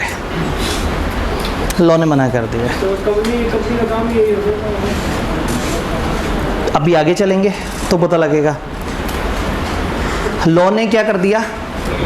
मना कर दिया, डायरेक्टली मना कर दिया। उन्होंने कहा खबरदार कोई भी company gain on sale of asset या कैपिटल नेचर की चीज़ से डिविडेंड नहीं दे सकती। ये कहते साथ ही उन्हें ख्याल आ गया कि इस तरह से अगर एक बंदा परेशान हो जाए, एसेट जो है, एसेट किसे कहते हैं? वो चीज़ जिससे आप कमाते हैं। अगर एक दुकान पे लैपटॉप्स वो बेचते हैं, वो लैपटॉप्स ख़रीदते हैं और लैपटॉप बेचते हैं और लैपटॉप से कमाते हैं। अच्छा, एक दुकान है फर्नीचर की जहाँ एक लैपटॉप रखा हुआ है, जिस लैपटॉप पे वो एंट्रियाँ करते हैं, वो लैपटॉप बेच के नहीं कमाते, लेकिन ये लैपटॉप भी एसेट है, वो लैपटॉप भी एसेट है। ये लैपटॉप जो वो यूज़ करके अपनी एंट्रियां कर रहे हैं ये उनका नॉन करंट एसेट है IS 16 वाला, और वो लैपटॉप जो दुकान पे पड़ा हुआ है वो उनका इन्वेंट्री वाला एसेट है। जो बेच रहे हैं वो इन्वेंट्री वाला है, और जो इस्तेमाल के लिए रखा हुआ है वो IS 16 वाला है। अब ये आपको पता ना, आप अकाउंटेंट्स हैं, ये लॉ वालों को तो नहीं पता। तो इन्होंने बेचारे ने अपनी लीगल ज़बान में थोड़ा सा समझाने की कोशिश की। उन्होंने कहा वैसे तो gain on sale of asset, asset तो किसी भी तरह का हो सकता है, gain on sale of asset से आपने डिविडेंड नहीं देना, सिवाय business of company consist of buying and selling such item of capital nature. आपने डिविडेंड नहीं देना इस प्रॉफिट से, सिवाय इसके कि जहां आपकी कंपनी का काम धंधा ही इस तरह के एसेट्स की खरीदो फरोख्त हो। अब अगर आपने एक बिल्डिंग बेची है और उसमें प्रॉफिट हुआ तो आप डिविडेंड नहीं देंगे, लेकिन अगर आप हैं ही कॉन्ट्रैक्टर और बिल्डिंग्स बना बना के बेचते हैं तो ट्रेडिंग इनकम हो गई ना, वो तो आपकी इन्वेंट्री बन गई। तो लॉ को इतना नहीं पता था कि IS 16 क्या कहता है, IS 2 क्या कहता है। उसने बेचारे ने सादा ज़बान में कहा dividend can not be declared out of profit from sale of immovable property or item of capital nature except business of company consist of buying and selling such item of. ये बात समझ आई? यहाँ है एंड। IKF की किताब ने किसी time में मिस्टेकनली यहाँ और लिख दिया, ओरिजिनल सेक्शन ने यहाँ इनमें एंड लिखा है, उसकी वजह से उनकी इंटरप्रिटेशन गलत हो गई और उन्होंने बहुत ही डिटेल से वहाँ एक एग्जांपल भी दे दी। CA फाइनल में मैं वो इशू उनका रिजॉल्व करा दिया था, कैफ में उन्होंने अभी तक उस इशू को रिजॉल्व नहीं किया। अब इन दो शर्तों में एंड है। दूसरी शर्त क्या है? पहली बात ये है कि प्रॉफिट इस तरह के से डिविडेंड नहीं देना, लेकिन अगर आपका काम धंधा ही ये है और फिर अगर प्रॉफिट आ गया तो दे सकते हैं। लेकिन ऐसा ना हो कि आपने एक चीज़ बेची प्रॉफिट आ गया, 5 बेची लॉस आ गया, तो आपने कहा चूंकि एक से प्रॉफिट आ गया तो डिविडेंड दे दें। उन्होंने कहा नहीं, दूसरी शर्त क्या है? After such profits are adjusted against losses on sale of immovable property और एसेट्स ऑफ। तो कोई company gain on sale of asset से डिविडेंड नहीं दे सकती, सिवाय इसके कि उसका काम धंधा भी यही हो एंड उसमें भी अगर कोई लॉस प्रॉफिट हुआ तो उसने नेट कर लिया उसे, तो फिर वो वाली कंपनी अपने प्रॉफिट्स में से, इस तरह के प्रॉफिट्स में से डिविडेंड दे सकती है। क्लियर? तो दो तरह के प्रॉफिट मना हो गए, gain on sale of asset वाला और अनरियलाइज्ड गेन वाला। अब डिविडेंड की जनरल बातें करते करते आखिरी जनरल बात ये है कि डिविडेंड कैश भी हो सकता है और अदर देन कैश भी हो सकता है। डिविडेंड कैश फॉर्म में भी हो सकता है, शेयर्स फॉर्म में भी हो सकता है। इसको हम कहते हैं डिविडेंड इन काइंड, इसको स्पेशी डिविडेंड भी बोलते हैं। तो dividend in kind, species dividend, यानी आप डिविडेंड कैश में भी दे सकते हैं और शेयर्स की फॉर्म में भी दे सकते हैं। या फिर आप अकाउंटेंट से फटा, जब मैं आपसे कहूँगा शेयर्स की मद में दे सकते हैं तो आप कहेंगे हाँ हाँ सर हमें पता है बोनस शेयर्स, तो मैं कहूँगा नहीं, बोनस शेयर्स को बहुत ही माजरत के साथ ऐलान करता हूँ, लॉ डिविडेंड नहीं मानता। लॉ बोनस शेयर्स को शेयर्स का इशुएंस मानता है। लॉ बोनस शेयर्स को शेयर्स की किस्म मानता है, डिविडेंड की किस्म नहीं मानता। हम डिविडेंड दो तरह का दे सकते हैं, या हम डिविडेंड कैश में देंगे या हमारे पास हमारी इन्वेस्टमेंट में रखे हुए दूसरी कंपनी के शेयर्स, वो हम डिविडेंड के तौर पे बांट सकते हैं। तो किसी गलतफहमी में नहीं रहना, हम अपने शेयर्स डिविडेंड के तौर पे नहीं बांट रहे, हम अपनी इन्वेस्टमेंट में पड़े हुए किसी और लिस्टेड कंपनी के शेयर्स डिविडेंड के तौर पे बांट सकते हैं। लिस्टेड कंपनी के शेयर्स ही क्यों? क्योंकि वो मार्केट की चीज़ है।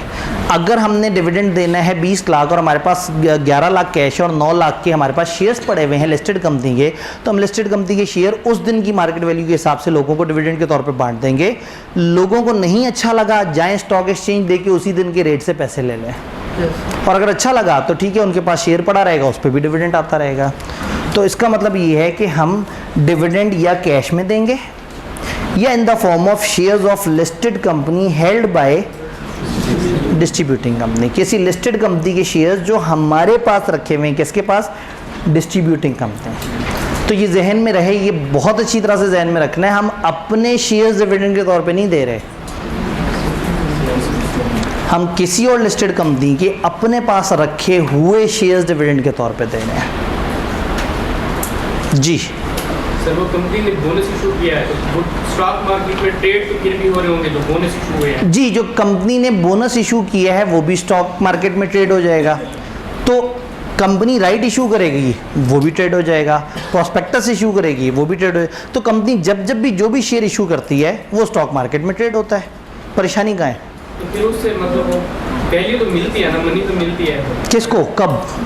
अगर किसी को बोनस कंपनी ने दिए हैं, कंपनी ने बोनस शेयर्स दे दिए किसी को, ठीक है ना, कंपनी जिसको बोनस शेयर दे रही है कितने रुपए ले रही है उससे? कुछ भी नहीं ले, कुछ भी नहीं ले रही है। अच्छा, फिर मार्केट में जाके स्टॉक एक्सचेंज में जाके बेच तो सकता है ना। जी, वो बंदा अगर स्टॉक एक्सचेंज में जाके बेचना चाहे तो वो बेच सकता है। तो वो कहेगा मुझे कंपनी ने जो इजाफी शेयर्स दिए थे, बोनस शेयर्स दिए थे, क्या वो शेयर बेच के कहेगा ये मैंने डिविडेंड खाया है? तो बोनस शेयर का इशूएंस है हमारे यहाँ। हम कानूनी लोग हैं, हम नहीं मानते अकाउंटिंग जो मर्जी कहे। अकाउंटिंग की किताबें तो ये भी कह देती हैं कि 10 रुपये होती है शेयर की फेस वैल्यू।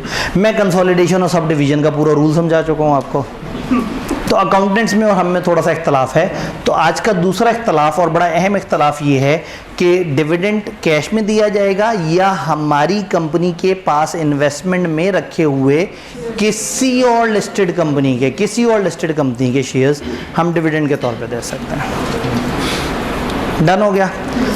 अब अगला मरहला, डिविडेंड की पेमेंट कैसे होगी? जो शेयर्स हैं, शेयर्स का तो प्रोसेस उन्होंने नहीं बताया, वो किसी और लॉ ने बताया कि वो शेयर्स किस तरह से डिवाइड होंगे। डिस्ट्रीब्यूशन ऑफ डिविडेंड रेगुलेशन है, उसने पूरा प्रोसेस बताया है। हमारे सिलेबस में उस रेगुलेशन की गिनती की चंद लाइंस हैं। हम बात करेंगे कैश डिविडेंड कैसे पे होगा। कैश डिविडेंड, अब कंपनी ने कैश डिविडेंड देना है अपने शेयर होल्डर को। तो एक दिन शेयर होल्डर के घर बेल हुई, वो बाहर गया तो डाकिये ने उसे कहा ये एक पैकेट है। वो पैकेट उसके पास आया, उसने पैकेट खोला और अंदर जो है वो 200, 100, 500, 1000 डिफरेंट तरह के नोट रखे हुए थे।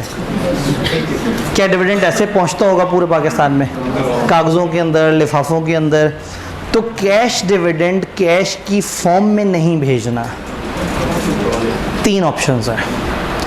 अगर तो आपके कुछ ऐसे लोग हैं जिनके बैंक अकाउंट खुले हुए हैं और उन्होंने आपको बताया हुआ है अपना अकाउंट वगैरह की डिटेल, तो आप उनके नाम पे क्रॉस चेक बनाएं और उनको चेक भेज दें। अब चेक आप बेशक खत से भेज दें, क्रॉस चेक होगा, अकाउंट पे ही ओनली क्रॉस हुआ होगा, तो किसी और के हाथ लग जाए तो कोई मसला भी नहीं। तो एक तरीका ये है कि आप क्रॉस चेक से पेमेंट कर दें। दूसरा तरीका, आपका इन्वेस्टर तो है, आपका शेयर होल्डर है, लेकिन उसका वो नहीं है, कोई प्रॉपर बैंक अकाउंट नहीं है। आप उसे डिविडेंड वारंट भेज दें, एक कागज़ भेज दें जिस पे लिखा हो कि मिस्टर अब्दुल शकूर बेकरारवी साहब, जिनका ये CNIC नंबर है, उनके नाम 722 रुपये का डिविडेंड आया है। ये कागज़ आप कंपनी की ऑफिस दिखा के कंपनी से पैसे क्लेम कर सकते हैं। पैसे नहीं भेजे, पैसे का इजाज़तनामा भेज दिया। बीलॉ पढ़े हुए स्टूडेंट्स को समझाना आसान है, एक नेगोशिएबल इंस्ट्रूमेंट भेज दिया, एक कागज़ प्रॉमिसरी नोट भेज दिया एक तरह का कि हम आपको इतने पैसे देंगे, आप ये कागज़ हमें आके दिखा दो। तो एक तरीका ये है कि आप डिविडेंड वारंट भेज दें, एक तरीका ये है कि आप चेक भेज दें, और एक सबसे ज़्यादा पसंदीदा तरीका ऑनलाइन ट्रांसफ़र। आप शेयर होल्डर्स के बैंक अकाउंट में डायरेक्टली ही ऑनलाइन ट्रांसफ़र कर दें, ना पैसा मूव हो, ना कोई और कन्फ्यूजन, ना कोई और परेशानी हो। अब शेयर होल्डर बताएगा कि उसकी क्या चॉइस है, उसको वारंट चाहिए, उसको चेक चाहिए, या उसको ऑनलाइन ट्रांसफ़र चाहिए। वो शुरू में भी बता सकता है, वो साल में दरमियान में भी अपनी ऑप्शन चेंज करना चाहे तो वो कर सकता है। तो at the time of joining company भी आप बता देते हैं, और सम टाइम आप डिविडेंड मिलने के करीब करीब भी बता देते हैं कि भाई मेरी ये चॉइस है कि मुझे उस तरह से डिविडेंड मिले। अब यहाँ एक दुख की बात है कि लिस्टेड कंपनी के पास सिर्फ एक ही ऑप्शन है, वो सिर्फ ऑनलाइन ट्रांसफ़र करेंगे, वो वारंट या चेक की ऑप्शन एक्सरसाइज नहीं करेंगे। तो किताब से एक दफ़ा पढ़ते हैं। लिस्टेड कंपनी में dividend in cash shall only be paid electronically, bank account जो डेजिग्नेटेड है उनमें। बाकी कंपनियों के केस में share holder shall be given an option कि वो फॉलोइंग में से कुछ चूज़ करे, क्रॉस चेक या डिविडेंड वारंट, एक एंटाइटलमेंट है टू रिसीव डिविडेंड और इस तरह से करके, या तीसरा electronic mode. Company can change the option at any time during year through a written request जो कि उस बंदे ने आपको भेजी हो। आप ये जो पेमेंट्स हैं ये करने के लिए एक पेइंग एजेंट को भी अपॉइंट कर सकते हैं। कंपनी किसी पेइंग एजेंट को भी अपॉइंट कर सकती है, यानी कंपनी अपनी सारी पेमेंट करने का निज़ाम किसी बैंक के हवाले कर दे कि भाई तुम लोग करो। इवन ऑनलाइन अगर शेयर्स हैं आपके CDC में पड़े हुए हैं तो आप CDC से भी कह सकते हैं तुम पेमेंट कर दो। अगर डिविडेंड पे करने वाली खुद बैंक है तो वो खुद भी पेइंग एजेंट बन सकती है। तो पेइंग एजेंट की एक डेफिनेशन सी किताब में है 1। जज़ाकल्लाह। पेइंग एजेंट मींस एक बैंक या कोई भी और entity including a share registrar and central depository. इसमें कोई बैंक भी हो सकता है, शेयर रजिस्ट्रार भी हो सकता है, वो हम आगे चल के पढ़ेंगे इंशाल्लाह चैप्टर 4 में, और एक सेंट्रल डिपॉजिटरी CDC भी हो सकती है जिसको कंपनी ने अपॉइंट किया और उसके पास रेलेवेंट अप्रूवल है स्टेट बैंक ऑफ पाकिस्तान की तरफ से कि वो ये पेमेंट्स कर सकती है। बचपन में आपने पढ़ा था फाइनेंशियल इंस्टीट्यूशंस को इजाज़त लेनी पड़ती है पाकिस्तान में पैसों के फ़्लो के हवाले से। तो जिसने स्टेट बैंक से इजाज़त ली हुई है उस बैंक या इस तरह के किसी इदारे को हम पेइंग एजेंट बना सकते हैं। और अगर बैंक है तो bank itself paying agent appoint ना करे, वो अपने तौर पे वो फंक्शंस एज्यूम कर ले। तो पेमेंट करने का एक तरीका ये है कि आप सारे पैसे उठा के एक बैंक को दे दें और बैंक से कहें भाई ये हमारे शेयर होल्डर्स हैं, अब तुम जानो और ये लोग जाने और तुमने पेमेंट करनी है। जिम्मेदारी कंपनी की है लेकिन आप उसको एग्जीक्यूट करवा रहे हैं किसी पेइंग एजेंट के थ्रू। को कंपनी में appoint a paying agent for distribution of dividend payable in cash. घबराए तो नहीं बैठे, बात समझ आ गई। अब डिविडेंड कितनी तरह का है और डिविडेंड की पेमेंट का क्या मामला है, किस तरह से। तो अब डिविडेंड की जो कैटेगरीज हैं उसका ताल्लुक एक और टॉपिक से है कि हमें बुक क्लोजर के बारे में थोड़ी सी समझ हो। तो मैं काम करता हूँ, हम यहाँ पे सिर्फ एक रूल पढ़ के आगे चलते हैं। डिविडेंड 10 वर्किंग डेज में, या इसको पढ़ लेते, नीचे वाला नहीं पढ़ लेते, ऐसे कर लेते हैं। फाइनल डिविडेंड, फाइनल डिविडेंड मतलब साल के एंड पे, तो इंटरिम डिविडेंड बीच में कभी भी हो सकता है। तो फाइनल डिविडेंड एंड पे होगा। कंपनी का जब ईयर एंड आता है तो उसके बाद एक बड़ी अहम मीटिंग होती है AGM, और AGM में मेंबर्स को बुलाया जाता है। तो फाइनल डिविडेंड के बारे में लॉ ने कह दिया कि इसका फाइनल इख्तियार है मेंबर्स के पास। उस मीटिंग होने से पहले पहले डायरेक्टर्स एक डिविडेंड प्रपोज करेंगे और उसके ऊपर मेंबर्स ने अप्रूवल देनी होगी AGM में। डायरेक्टर्स ये कहेंगे कि हमारी ख्वाहिश है कि इतना डिविडेंड होना चाहिए, सजेशंस देंगे, लेकिन फाइनली कौन अप्रूव करेगा? मेंबर्स अप्रूव करेंगे। और जिनको ये टॉपिक याद है तो मेंबर्स को बहुत मजाकिया सी अप्रूवल मिली हुई है यहाँ। मेंबर्स चाहें तो जो डिविडेंड उन्होंने कहा है डायरेक्टर ने उसे मान जाएं, चाहे तो उसे रिजेक्ट कर दें, चाहे तो उसे कम कर दें, बढ़ा नहीं सकते। तो लॉ ने यहाँ मेंबर्स को बहुत मज़ेदार इख्तियार दिया है कि अगर आपको डायरेक्टर्स का दिया गया डिविडेंड अच्छा नहीं लग रहा तो आप उसे रिजेक्ट कर दें या उसे कम कर दें, अच्छा लग रहा है तो मान जाएं, लेकिन बढ़ाने का इख्तियार नहीं है। Can not resolve to increase. ये डिविडेंड आपने 10 वर्किंग डेज के अंदर अंदर देने हैं डिक्लेरेशन से। AGM में आपने डिविडेंड डिक्लेयर किया, AGM में फाइनल हो गया, इसके 10 वर्किंग डेज के अंदर डिविडेंड देना है। मैं पूरे लॉ में आपको डेज बोलता हूँ, वर्किंग डेज नहीं बोलता। डेज होते हैं लगातार दिन, मैं कहूँ ना 7 दिन, 21 दिन, 30 दिन, तो वो लगातार होते हैं। ये वही जगह है जहाँ वर्किंग डेज की बात कर रहे हैं। वर्किंग डेज का मतलब है जिस दिन बैंक ओपन होते हैं, जो कि आपने डिविडेंड बैंकिंग चैनल के थ्रू देना है। तो अगर आज डिविडेंड अनाउंस हुआ है AGM में और कल बैंक ऑफ है, परसों भी बैंक ऑफ है, तो फिर उससे अगले दिन से पहला दिन गुजरेगा। ये आपने लगातार 10 दिन नहीं, आपने 10 वर्किंग डेज काउंट करने हैं। 10 वर्किंग डेज के अंदर अंदर डिविडेंड पहुंच जाना चाहिए। ये बात समझ आ रही है? अब मैं इसको थोड़ा सा अवॉइड करूंगा, ये और इसके साथ टॉपिक हम एंड पे इस पे वापस आते हैं। ये 10 वर्किंग डेज में अगर नहीं देंगे तो क्या होगा? लॉ को यहाँ पे काफ़ी ज़्यादा गुस्सा है, लेवल 1, 2, 3 वगैरह की तरफ नहीं गए, उन्होंने डिफरेंट तरीके से पेनल्टी बताई। उन्होंने कहा अगर एक चीफ एग्जीक्यूटिव कंपनी का है जो कि कंपनी का हेड है ओवरऑल, डिविडेंड जो कि साल का सबसे बड़ा इवेंट था, हर शेयर होल्डर इंतजार कर रहा था कि भाई मेरे पैसों पे एंड में मुझे रिटर्न मिलेगा, और डिक्लेयर भी हो गया था। डिक्लेयर होने का मतलब है कि लोगों ने अपनी प्लानिंग शुरू कर दी होगी कि डिविडेंड आने वाला है, मकानों के लिए जनाब फर्स्ट इंस्टॉलमेंट दे के कह दिया होगा 25 दिन में अगली पेमेंट आने वाली है, 100 तरह के मामला होंगे। तो लोगों को यहाँ बड़ा शदीद गुस्सा है कि अगर आपने डिविडेंड टाइम पे ना दिया, 10 वर्किंग डेज में नहीं दिया, तो चीफ एग्जीक्यूटिव को सज़ा होगी। और चीफ एग्जीक्यूटिव को सज़ा होती है, यहाँ उसका याद करने का टोटका है 5 to 5। 5 to 5, जैसे 1 to 5 होता है, हमने उसे कर देना है 5 to 5। और इसमें वही बात है, जो ऑनलाइन सुन रहे होते हैं उनके लिए, जो कराची वाले बच्चे उनके लिए बहुत आसान है। 5 to 5 वहाँ गुटके का बड़ा मशहूर ब्रांड है। तो जो है ना वो 5 to 5 वो हो सकता है बच्चा इस वक्त भी गुटखा खा के लेक्चर सुन रहा हो, आया ना, एकदम से मेरी बात सुन के पिचकारी मार के गए जी क्या, तो वो भाईजान वो जो 5 to 5 ठीक है जी। तो वहाँ कल्चर में काफ़ी कॉमन है और उसको बुरा नहीं समझा जाता, हर जगह का अपना अपना एक कल्चर होता है।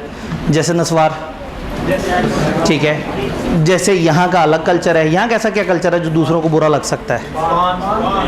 पान इधर इतना ज़्यादा तो नहीं होता, तो यहाँ ऐसा क्या बुराई है जो, क्योंकि हम यहाँ बैठे हैं ना तो आपको बुराई नज़र ही नहीं आ रही, तो उधर वालों को गुटखा बुरा ही नहीं लगता होगा, क्योंकि आपको अपने कल्चर की उनसे पूछे ना आपके कल्चर में क्या बुरा है। तो कराची वालों आपने माइंड नहीं करना, इन लोगों को नहीं पता लग रहा, आपने YouTube वीडियो के कमेंट्स में हमें बताना है, शेयर सब्सक्राइब और लाइक करके जो है ना, कि लाहौर वालों की क्या बात आपको बुरी लगती है। रास्ता गलत बताते हैं, यहाँ तो गूगल भी रास्ता गलत बताता है।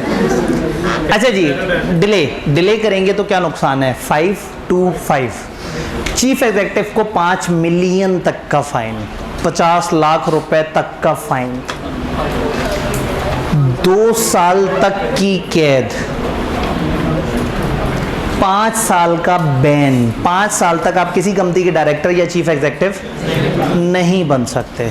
तो लॉ को बड़ा शदीद गुस्सा, उसने 3 बातें की हैं।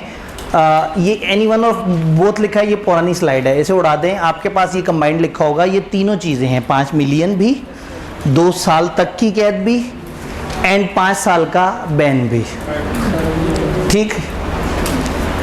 अब इतना बड़ा गुस्सा क्यों है, ये क्या बात हुई?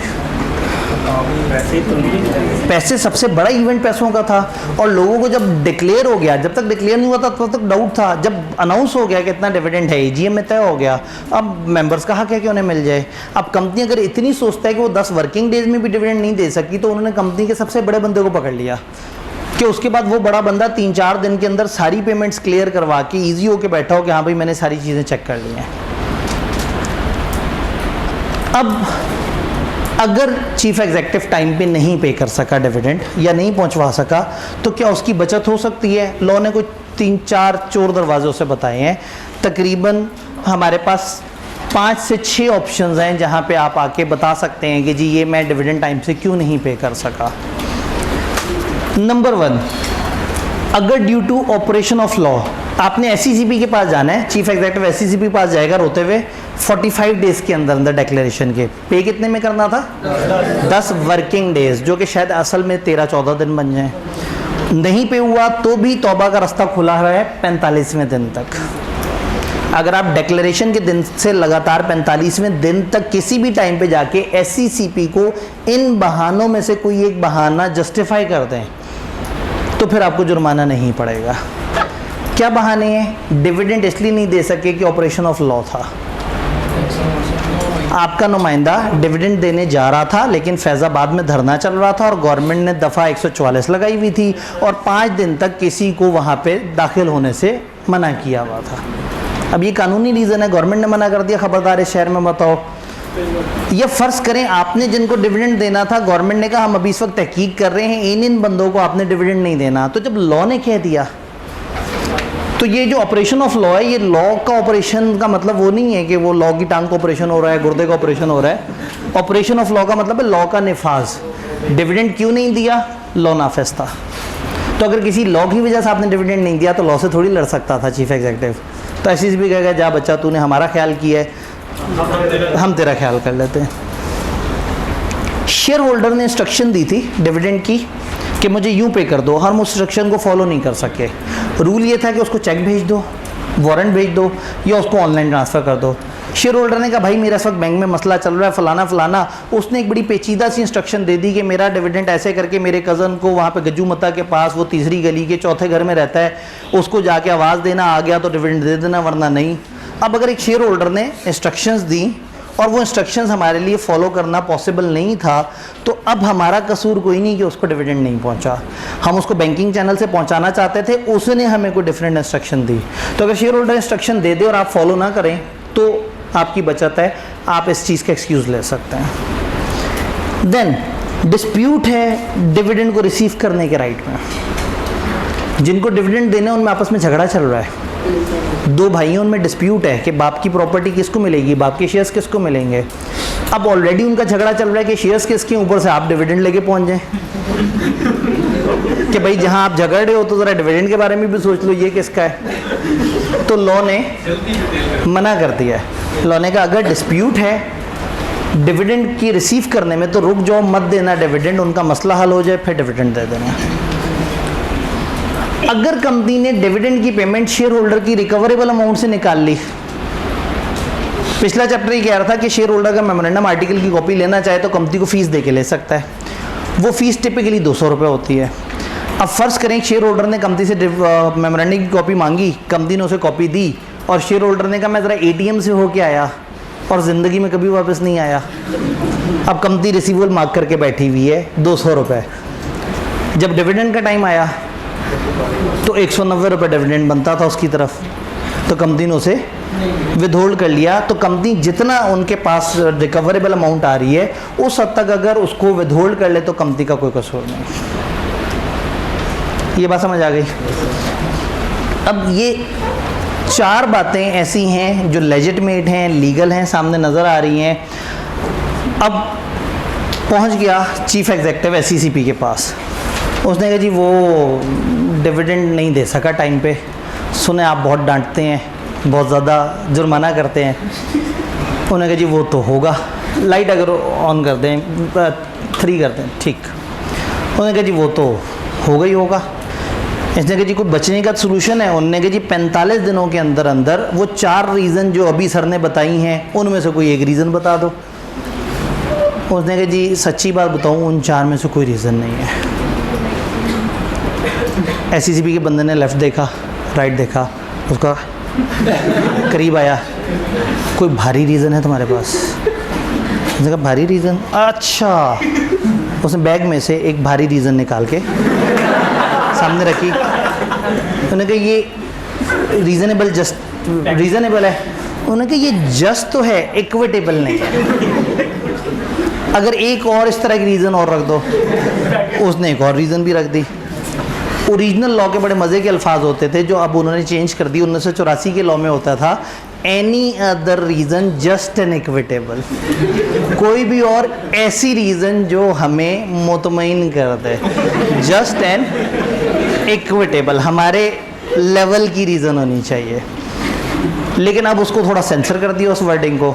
अब वो कह देते हैं वो 3, if non-payment of dividend या non-posting of warrant was not due to any fault on part of company, अगर कोई और ऐसी रीज़न हो जिसमें डिविडेंड का ना पहुंचना या डिविडेंड वारंट का पोस्ट ना होना या बंदे तक डिविडेंड की पेमेंट अगर कंपनी का कसूर नहीं था तो भी मुक्ति मिल जाएगी। भाई जब आपने 4 बातें बता दी हैं स्पेसिफिक, तो अभी भी स्पेसिफिक बात बताओ। उन्होंने कहा वो 4 तो हैं, उसके अलावा अगर कहीं नॉन पेमेंट या non posting of warrant company साबित कर दे कि हमारा कसूर नहीं है तो बचत हो जाएगी। तो इसका मतलब है कि इसमें दुनिया की हर रीज़न आ जाएगी। खैर मजाक अपनी जगह, हो सकता है कि आपने डिविडेंड आगे वो वारंट दे दिए हो TCS कंपनी को, TCS वाले हड़ताल पे चले गए हो। अगर आप साबित कर दें कि हमारा कसूर नहीं है, आगे से किसी ने गड़बड़ कर दी, अगर आप ये बता देते हैं कि मेरा कसूर नहीं है और एक रीज़नेबल जस्टिफिकेशन दे देते हैं तो आप बच जाएंगे। तो आपने वो याद रखना है जो यहाँ लिखा है, वो नहीं जो मैंने आपको असल में बताया है। उसके अलावा एक छठी चीज़ भी है, इसके ऊपर मैं नंबर गाइड किया हुआ है क्योंकि हम इसको काउंट कर सकते नहीं। अगर SECP कुछ इन्फॉर्मेशन आपको कह दे कि शेयर होल्डर जब तक जमा ना कराए आपने उसको डिविडेंड नहीं देना, तो आप उसका डिविडेंड रोक सकते हैं। कंपनी में also withhold dividend of member, जहां उसने वो प्रोवाइड ना की इन्फॉर्मेशन जो SECP ने कहा हो। आज की डेट में SECP ने कहा है कि जिसने NIC अपना नहीं दिया हुआ आपने उसको डिविडेंड नहीं देना। उस टाइम पे इरादा इस सेक्शन को लाने का ये था कि कल को जिसके पास national tax number NTN number ना हो उसको भी डिविडेंड ना दिया जाए। खैर वो इरादे वाला बंदा खुद ही बेचारा गायब हो गया। 2017 में जब कानून आया तो इसहाक डार उस टाइम पे टैक्स नेट बढ़ाने के चक्करों में बहुत ज़्यादा था, तो ये वाला रूल ख़ास तौर पे डलवाया था ताकि कल को यहाँ कह दें कि जिसके पास NTN नहीं होगा उसको डिविडेंड नहीं देना, ताकि लोग तंग आके फिर NTN बनाना शुरू करें, नेशनल टैक्स नंबर में आए, टैक्स के नेट में आए। अब हम चलते हैं अपनी आखिरी बात जो हम लोगों ने बीच में होल्ड कर दी थी, इंटरिम डिविडेंड। जी सवाल? जी जी। और इंस्ट्रक्शन? जी, ये जो 3 मेथड अलाउड हैं, 3 चीज़ें उन्होंने अलाउ की हुई हैं, और वो क्या है? शेयर होल्डर कोई और इंस्ट्रक्शन दे रहा है? नहीं, लेकिन वो है क्या? चेक भेजा जाए, तो चेक किसी जगह पे भेजा जाएगा, शेयर होल्डर कोई जगह बताएगा, कोई तरीका बताएगा, कोई टाइमलाइन बताएगा। तो चेक या वारंट भेजने के ऊपर शेयर होल्डर कह दे कि मेरी जगह चेंज हुई है, वहाँ नहीं वहाँ भेज दो, तो वो इंस्ट्रक्शन उन्हीं 3 के अंदर कवर हो रही हैं। जी, आखिरी बात, बुक क्लोजर एक बड़ी मज़ेदार सी चीज़ होती है। बुक क्लोजर का हमें ज़रूरत तब पड़ती है जब इंटरिम डिविडेंड आए। कई जगह ज़रूरत पड़ती है। बुक क्लोजर का क्या मतलब है? एक कंपनी में ना हर वक्त धड़ाधड़ जनाब शेयर्स लोग ख़रीद रहे हैं, आ रहे हैं, जा रहे हैं, तो कंपनी में हर वक्त एंट्रियाँ हो रही होती हैं। ये नए शेयर होल्डर चले गए, ये आ गए, ये माइनस हो गए, तो हर दिन समझें 200-250 शेयर होल्डर रजिस्टर में ऐड हुए, 300-350 शेयर होल्डर रजिस्टर में से माइनस हुए, तो हर वक्त ये चल रहा होता है। अब फ़र्ज़ करें कंपनी को राइट शेयर्स देने हो, और कंपनी ने अभी हिसाब लगाया कि इन लोगों को हम राइट शेयर्स देंगे। जब देने लगे तो पता लगा कि जिनको देना है वो तो रजिस्टर से जा चुके हैं, और जो आ चुके हैं उनका नाम हमारे पास नहीं है। फिर एक नई लिस्ट बनाई, और उसके बाद जब एग्जीक्यूट करने लगे फिर बंदे चेंज हुए हुए थे। तो कंपनी को कभी कभी कुछ कॉर्पोरेट एक्शंस के लिए अपने रजिस्टर को होल्ड करना पड़ता है। यानी कंपनी डिफ़ाइन कर देती है कि ये अगले 7 दिन तक हम रजिस्टर में कोई चेंज नहीं करेंगे, हम अगले 10 दिन तक अपना रजिस्टर बंद कर रहे हैं। रजिस्टर बंद करना यानी कि बुक क्लोजर। बुक क्लोजर का मकसद ये है कि कंपनी कहती है कि देखो तुम लोगों ने जिसने खरीदना है, बेचना है, जो मर्जी करो, जिसने ट्रांसफ़र की रिक्वेस्ट देनी है मुझे रिक्वेस्ट दे दो, लेकिन ये जो बंद हुए हुए दिन है ना, इसमें हम रिक्वेस्ट को प्रोसेस नहीं करेंगे। तो फॉर एग्जांपल आज कंपनी कहे कि जी हम 31 जुलाई से अपना रजिस्टर बंद कर रहे हैं और 8 अगस्त तक बंद रहेगा, तो 31 से 8 के दरमियान शेयर लोग एक दूसरे को बेच तो रहे होंगे, लेकिन कंपनी 31 पे जिनको शेयर होल्डर मानती होगी ना, 7 को भी उन्हीं को शेयर होल्डर मानती होगी।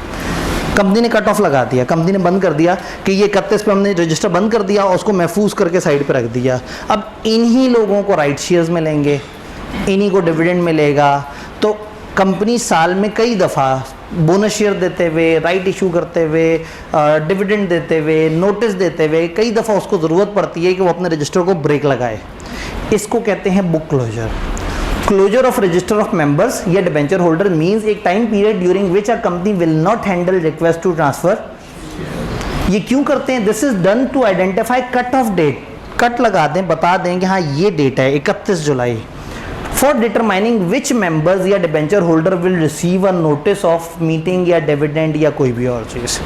तो जब आपने ठहर के देखना होता है कि हमने किन किन से कम्युनिकेट करना, तो आप रजिस्टर बंद कर देते हैं, और जो लोग पहले दिन रजिस्टर में आ रहे होते हैं उसके बाद चाहे अगले दिन वो चले भी गए, लेकिन हम उनका डिविडेंड प्रोसेस कर देंगे, हम उन्हीं को राइट शेयर्स देंगे, उन्हीं को ही। तो ये बुक क्लोजर कहलाता है। कंपनी कम से कम 7 दिन पहले अखबारी इश्तिहार के थ्रू लोगों को बताएगी, मेंबर्स को नोटिस भी भेजेगी, अखबार में भी इश्तिहार देगी कि हम बुक्स बंद करने लगे हैं। बुक्स पूरे साल में कई दफ़ा बंद की जा सकती है, लेकिन नॉर्मली आप 30 दिन से ज़्यादा के लिए नहीं करते बंद। शदीद ज़रूरत पड़े तो 15 दिन की एक्सटेंशन ली जा सकती है CCP से। लिस्टेड ने इसका न्यूज़पेपर में भी ऐड देना है, एक उर्दू एक इंग्लिश न्यूज़पेपर में भी इस चीज़ का नोटिस देना है कि हम बुक्स बंद करने लगे हैं। बुक्स बंद करने वाली बात समझ आई। अब हम आते हैं interim dividend pay. Final dividend में मसला नहीं था, फाइनल डिविडेंड तो साल के एंड पे आना है, ऐसे ही है। तो सबको पता है AGM होगी, तो जिस दिन AGM होगी वही है date of declaration. But interim dividend क्या AGM वाले दिन होता है? साल में कभी भी हो सकता है। तो इसका मतलब है मेंबर इधर मीटिंग नहीं करेंगे।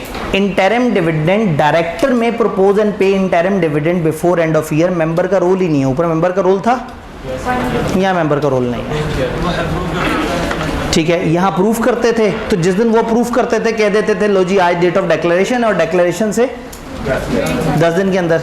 अब यहाँ नीचे के 10 दिन कहाँ से काउंट करें? नीचे तो मेंबर्स की मीटिंग ही नहीं हुई। तो 2 सिचुएशन है, या तो डायरेक्टर्स ने बुक क्लोजर का बता दिया होगा या नहीं बताया होगा। अगर तो नहीं बताया तो जिस दिन मीटिंग में डिविडेंड डिसाइड किया वो है डेट ऑफ डिक्लेरेशन, और वहाँ से 10 वर्किंग डेज काउंट होंगे।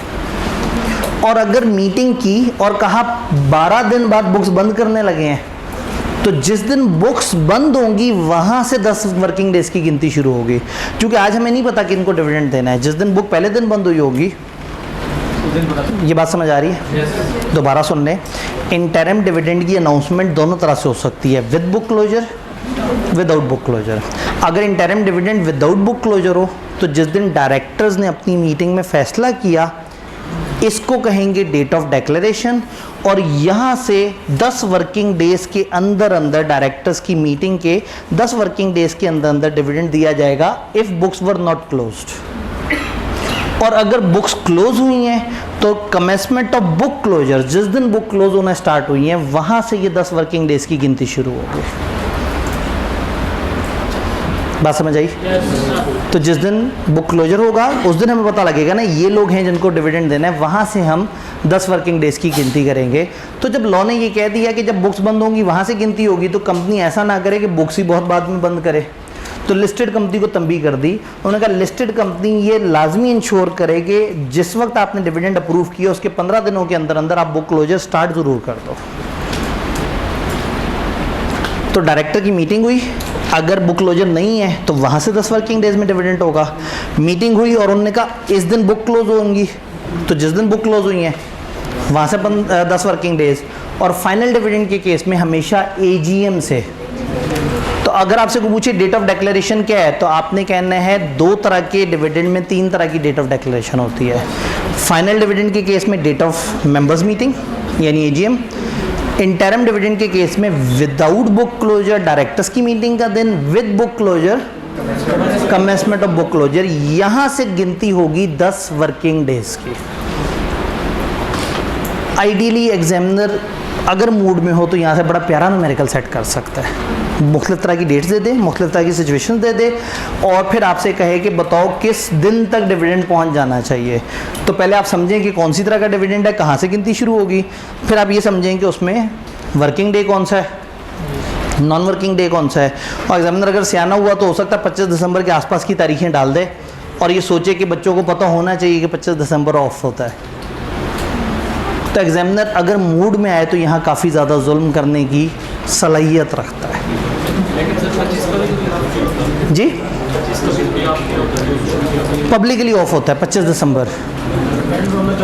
अब अगेन हो सकता है सैटरडे वाले दिन कुछ बैंक खुले हों कुछ ना खुले हों, लेकिन उर्फ़ आम में सैटरडे को क्या होता है, बैंक बंद। तो पब्लिक हॉलीडे वो जिस पे कॉमनली बैंक बंद है।